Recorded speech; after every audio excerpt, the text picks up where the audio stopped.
Hello friends. आज का मेरा टॉपिक प्रश्न ज्योतिष में नष्ट प्राप्ताध्याय अर्थात खोई हुई वस्तु का प्राप्त होना, वो वापस मिलेगी या नहीं मिलेगी, इसके बारे में। तो चलिए शुरू करते हैं। नष्ट प्राप्ताध्याय अर्थात चोर का ज्ञान। चोरी के बाद वो वस्तु मिलेगी भी या नहीं।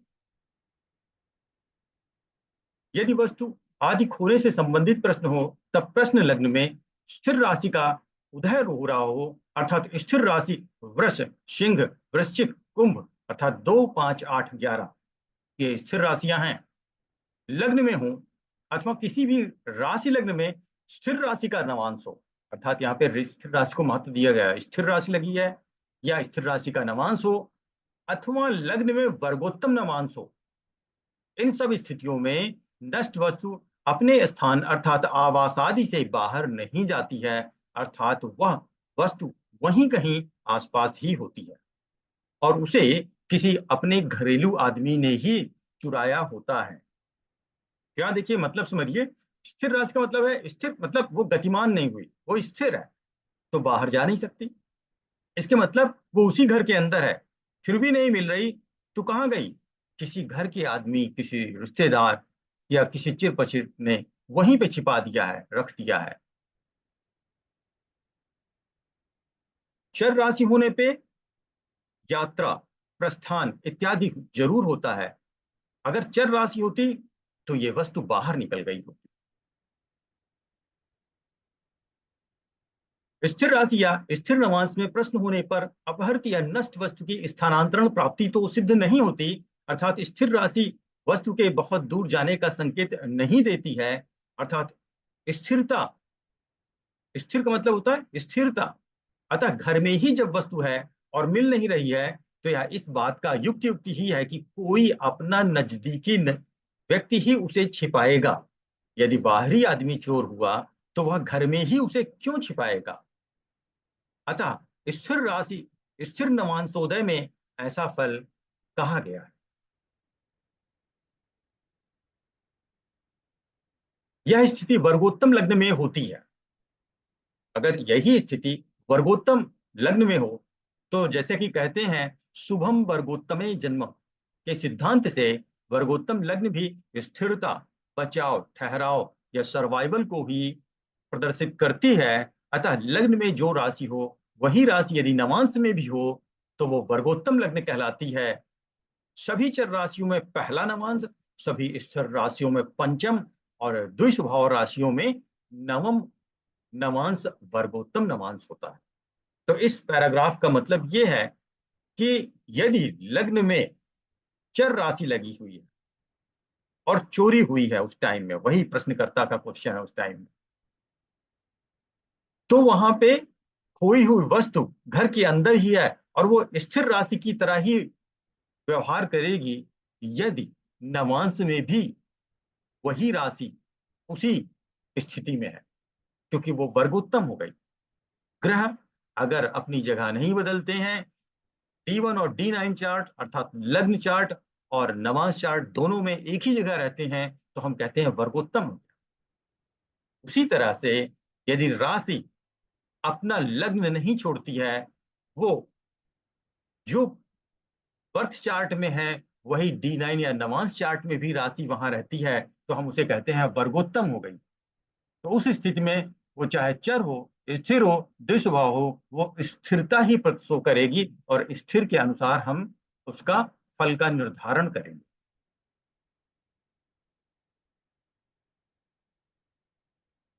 यदि इसके जैसा कि ऊपर बताई गई स्थिति के विपरीत स्थिति हो, तब अपहृत वस्तु घर से बाहर ले जाई गई है और किसी बाहरी आदमी ने उसे चुराया होता है, ऐसा फल कहना चाहिए। यदि प्रश्न लग्न में चर राशि या चर नवांश हो और वर्गोत्तम नवांश ना हो, तो चोरी गई वस्तु प्रायः अपने स्थान या घटना स्थल से दूर गई है और कोई बाहरी अनजान या कम जान पहचान वाला व्यक्ति चोर है, ऐसा कहना चाहिए। तो इस पैराग्राफ में यह बताया गया है कि इस बार लग्न में चर राशि है और उसमें ऐसा कोई भी वर्गोत्तम नहीं है जिसके कारण एक चर राशि स्थिर बन रही हो या स्थिर और भी ज्यादा स्थिर बन रही हो। तो यहाँ पे चर राशि है। चर होने के कारण स्थान परिवर्तन अब हो जाएगा और हो भी गया है। और स्थान परिवर्तन का मतलब है किसी अनजान या बाहरी व्यक्ति ने चोरी की है और अब वह वस्तु घर में नहीं है।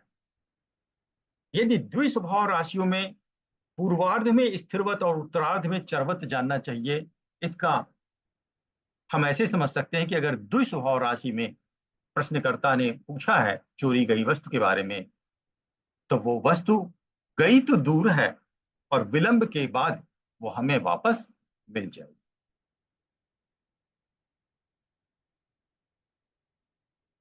नष्ट वस्तु की प्राप्ति का विचार। यदि प्रश्न लग्न में पूर्ण चंद्रमा स्थित हो तो नष्ट वस्तु की प्राप्ति के स्पष्ट योग बनते हैं। इसी प्रकार लग्न में कोई शुभ अन्य शुभ ग्रह स्थित हो तो भी नष्ट वस्तु लाभ होता है।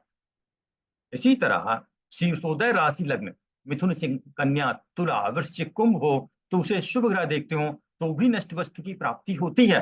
शीर्षोदय राशि 3 से 8 एक्सेप्ट 4 एंड 11, ये शीर्षोदय राशि है। इन सब योगों में या स्वतंत्र रूप से प्राप्ति स्थान अर्थात लाभ स्थान अर्थात एकादश स्थान में शुभ ग्रह बलवान होकर स्थित हो तो भी नष्ट द्रव्यादिक का लाभ बहुत जल्द होता है, अर्थात खोई हुई वस्तु वापस बहुत ही जल्द मिल जाती है। यही प्रयोग यही इसी योग का प्रयोग अन्य स्थानों में किया जा सकता है, अर्थात नष्ट वस्तु के अलावा ऐसा ही आप उन चीजों के लिए कर सकते हैं जैसे कोई प्रवास अर्थात बाहर विदेश गया हुआ है तो उसके वापस आने में इसी तरह के योगों के जरिए आप निकाल सकते हैं। अब हम इस पे एक उदाहरण भी लेंगे।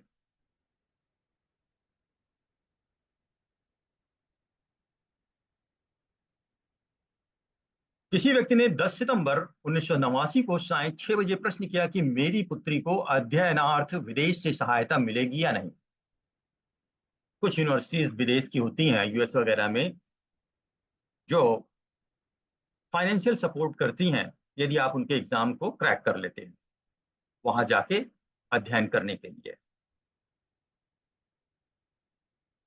तो वही क्वेश्चन पूछा है इस जातक ने कि उसको वहां पे विदेशी सहायता मिलेगी या नहीं।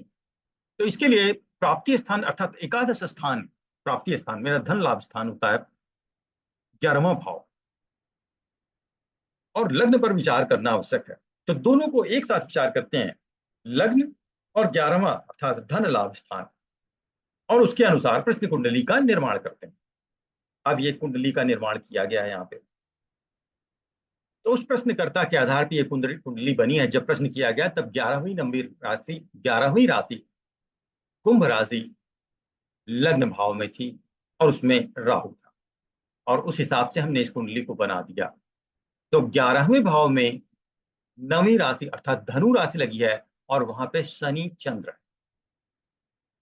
अर्थात लग्नेश धन भाव में बैठे हैं जहां से धन आना है, और वहां धनु राशि है, चंद्र भी है साथ में।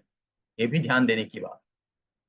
बृहस्पति की शुभ दृष्टि पड़ रही है, 7वीं दृष्टि पड़ रही है, जैसा कि अभी ऊपर बताया कि एक शुभ दृष्टि पड़ रही हो, लग्नेश मजबूत हो। 2 5 8 11 स्थिरता को शो करता है, तो ये कुंभ राशि एक स्थिर राशि है। और मंगल अष्टम भाव में है। तो चलिए अब फल का कथन करते हैं। यहां लग्नेश शनि स्वयं द्वादशी होकर प्राप्ति स्थान में स्थित है। लग्नेश शुभ ग्रह बृहस्पति से दृष्ट है, लग्न पर भी शुभ दृष्टि है, द्वितीय त्रिकोण स्थान में शुभ ग्रह एवं शुभ दृष्टि है। तो आप देखिए लग्नेश 11वीं राशि शनि प्राप्ति स्थान में है, शनि की दूसरी राशि द्वादश में भी है, तो अर्थात शनि व्यय हाउस में भी है, व्यक्तित्व का व्यय भी करेंगे अर्थात धन की हानि भी करेंगे। लेकिन सबसे इंपॉर्टेंट चीज कि लग्नेश स्वयं धन हाउस में बैठे हैं, तो यहाँ लग्नेश शनि स्वयं द्वादशेश भी हैं और साथ में प्राप्ति स्थान में वो ग्रह बैठा हुआ है। लग्नेश शुभ ग्रह बृहस्पति से दृष्ट हैं, लग्न पर भी शुभ दृष्टि है, 9वीं दृष्टि। द्वितीय त्रिकोण स्थान में शुभ ग्रह एवं शुभ दृष्टि है, द्वितीय स्थान और त्रिकोण स्थान पे भी शुभ दृष्टि है। लग्नेश व चंद्रमा का योग है, देखिए शनि चंद्र एक साथ, अतः शीर्षोदय लग्न अर्थात 11 नंबर, जो मेरी शीर्षोदय लग्न 11 नंबर पर शुभ दृष्टि, 11 नंबर कुंभ राशि होती है और वो शीर्षोदय है, ये आप याद रखिए। तो एक शुभकारी तो ये हो गया कि जो राशि लगी है लग्न में वो शीर्षोदय है, वो अच्छा फल देती है। तो शीर्षोदय लग्न पर शुभ दृष्टि, जिसे हम कहते हैं जीवेन दृष्टो यदि वासितेन, तो वहां पे शुभ दृष्टि है, नवी दृष्टि है। लाभ स्थान में लग्नेश व चंद्रमा का योग है, अतः कार्य सिद्धि का योग प्रतीत होता है। तो ये चीजें शुभ हो गई, लग्नेश मजबूत हो गया, तो यहाँ पे कार्य सिद्धि का योग बन गया। साथ में कुछ समस्याएं भी हैं, जैसे लग्नेश साथ ही द्वादशेश भी है, अर्थात वो व्यय हाउस में भी है। पराक्रमेश एवं दशमेश मंगल अष्टम में चला गया है। मंगल की राशि देखिए, एक पराक्रम भाव में लगी है और दूसरा दशम भाव में लगी है। दशम भाव आपका विदेश गमन को शो करता है, प्रवास को शो करता है, लेकिन वो अष्टम में चला गया, उसका मालिक है स्वामी, तो ये एक समस्या है। तो लग्नेश यहाँ पे द्वादशेश भी है, पराक्रमेश एवं दशमेश मंगल अष्टम में चला गया है, अतः कहा जा सकता है कि आशा के अनुरूप लाभ ना होकर आंशिक लाभ होगा और तदर्थ प्रयत्न पराक्रमण करना पड़ेगा, क्योंकि यहाँ पे समस्या है कि शनि की तीसरी दृष्टि भी तो पड़ रही है, तो कार्य को विलंब कर देगा। तो प्रयत्न करना पड़ेगा, इसके लिए तदर्थ प्रयत्न या पराक्रमण करना पड़ेगा, अतः आंशिक कार्य सिद्धि विलंब से होगी। तो कार्य सिद्ध होगा वो भी आंशिक होगा, विलंब के साथ होगा, अर्थात मेहनत करनी पड़ेगी। प्राप्ति स्थान से प्राप्ति स्थान दृष्ट है, अतः प्राप्ति अवश्य होगी। शनि की थर्ड दृष्टि, माना कि शनि की थर्ड दृष्टि डिले करेगी, लेकिन एक चीज ये भी है कि लग्नेश की स्वयं दृष्टि पड़ रही है, तो प्राप्ति स्थान से प्राप्तकर्ता को देखा जा रहा है, अर्थात प्राप्ति तो श्योर है, वो कम हो सकती है, देर से मिलेगी पर मिलेगी जरूर। यदि इसी समय खोई वस्तु के विषय में प्रश्न हुआ होता तो हम कह सकते हैं कि प्रयत्न पूर्वक थोड़ा विलंब से नष्ट वस्तु का लाभ हो सकता है। मतलब अगर ये धन की जगह हम, मतलब स्कॉलरशिप की जगह नष्ट वस्तु के बारे में पूछते तो भी ये आंसर मिल जाता हमें।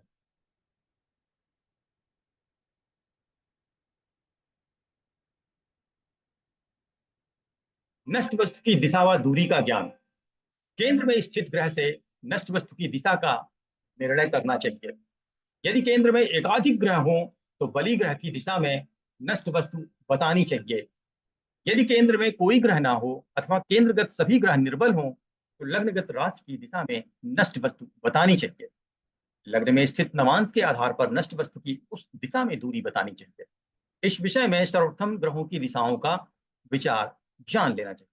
तो अब हम लोग नष्ट वस्तु की दिशा व दूरी का ज्ञान यहाँ पे कर रहे हैं, तो चलिए देखते हैं। ये वास्तु में दिशा ज्ञान का जो टॉपिक है ये लगभग यहाँ पे वही बना हुआ है, और ये लिखा भी वही है। पूर्व में सूर्य देवता, आग्नेय में शुक्र, दक्षिण में मंगल, नैऋत्य में राहु, पश्चिम में शनि, वायव्य में शशि, शशि मतलब चंद्रमा, उत्तर में बुध और ईशान में गुरु। आप यहाँ देख सकते हैं यह पूर्व है, यहाँ सूर्य, पूर्व में सूर्य होता है और देवता इंद्र हैं। आग्नेय में शुक्र और देवता अग्नि। इसी तरह यहाँ मंगल है, राहु केतु हैं, यहाँ शनि है, वायव्य में चंद्रमा है और उत्तर में बुध है और इसके स्वामी कुबेर हैं। यदि केंद्र में सूर्य हो तो पूर्व में, शुक्र हो तो अग्निकोण में, मंगल हो तो दक्षिण में, राहु हो तो नैऋत्य में, शनि हो तो पश्चिम में, इत्यादि प्रकार से नष्ट वस्तु की दिशा का सर्वप्रथम विवेक कर लेना चाहिए।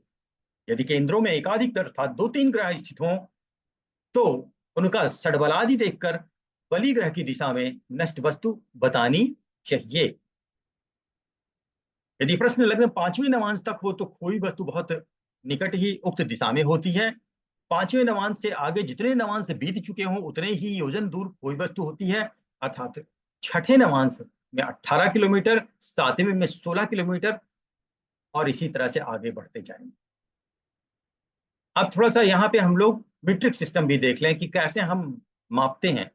योजन से क्या तात्पर्य है? 10 हाथ बराबर 1 बांस और 1 बांस बराबर 4.5 मीटर। 1000 बांस बराबर 1 क्रोस और 1 क्रोस बराबर 4500 मीटर होता है। 4 क्रोस बराबर 1 योजन होता है और उसी को 18,000 मीटर या 18 किलोमीटर कहते हैं। अपनी अंगुली के मान से 24 अंगुली का एक हाथ होता है, लगभग 18 इंच का एक हाथ सामान्यता होता है, अतः 180 इंच में अर्थात 15 फीट या 4.5 मीटर का एक बांस माना जा सकता है। तब एक क्रोस लगभग 15,000 फीट का होगा। यह दूरी 4,500 मीटर अर्थात 4,500 किलोमीटर 4.5 किलोमीटर के लगभग हुई। और योजन मान इसको देखा जाए तो ये 4.5 गुणे 4 बराबर 18 किलोमीटर हुआ। अतः छठे नवांश में 18 किलोमीटर, सातवें में 36, आठवें में 54 किलोमीटर, नवे में 72 किलोमीटर इत्यादि मानना चाहिए। इतनी दूर पे वस्तु गई है या उससे भी ज्यादा थोड़ा दूर गई है, बतानी चाहिए। तो मित्रों, ये नष्ट प्राप्ति अध्याय था। पसंद आया हो सब्सक्राइब करें, लाइक करें।